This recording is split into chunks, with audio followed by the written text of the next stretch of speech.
मैं तो हाथ जोड़ के उनसे कह रहा, ओ भाइयों, ये 2 साल हुए मंत्री क्या बन लिए, मारी तो जान लेनी कर दी।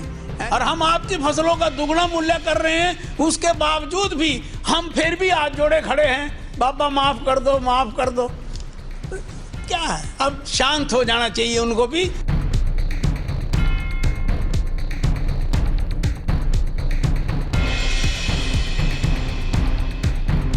बड़बोलेपन के चलते सुर्खियों में रहने वाले केंद्रीय राज्य मंत्री रतनलाल कटारिया ने आज फिर से किसानों के हाथ जोड़कर माफ करने की गुहार लगाई है।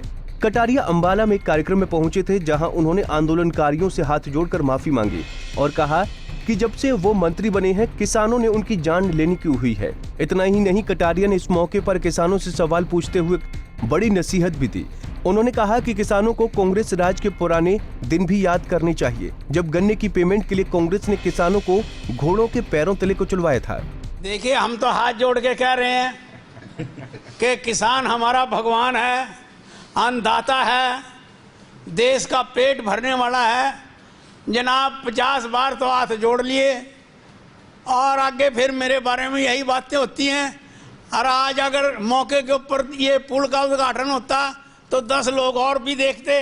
पिछली बार भी यहाँ जब हम रेलवे का आरओबी का यहाँ पर शिलान्यास करने के लिए आए थे, तब भी काले झंडे लेके खड़े हो गए थे। मैं तो हाथ जोड़ के उनसे कह रहा, ओ भाइयों, ये 2 साल हुए मंत्री क्या बन लिए, मारी तो जान लेनी कर दी।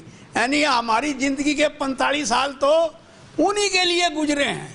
मैं किसान भाइयों से ये पूछना चाहता हूँ कि भूल गए वो यमुनानगर शुगर मिल का, जब कांग्रेस पार्टी ने घोड़ों की तरनालों के नीचे आपको कुचलवाया था और 1 रुपया भी आपके गन्ने का रेट उस समय नहीं बढ़ा था, और हम आपकी फसलों का दुगना मूल्य कर रहे हैं, उसके बावजूद भी हम फिर भी हाथ जोड़े खड़े हैं, बाबा माफ कर दो, माफ कर दो।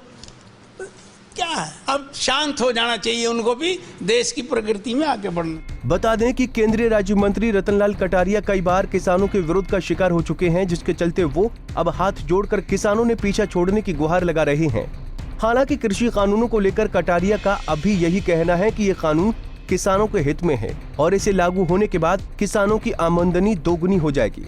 लेकिन आंदोलनकारी किसानों का मानना है कि ये तीनों काले कानून हैं, जिससे उनकी जमीन और फसल हमेशा हमेशा के लिए पूंजीपतियों को जाएंगी।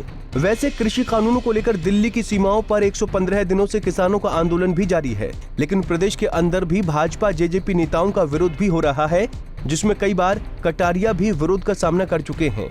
अंबाला से अमन कपूर, पंजाब केसरी टीवी।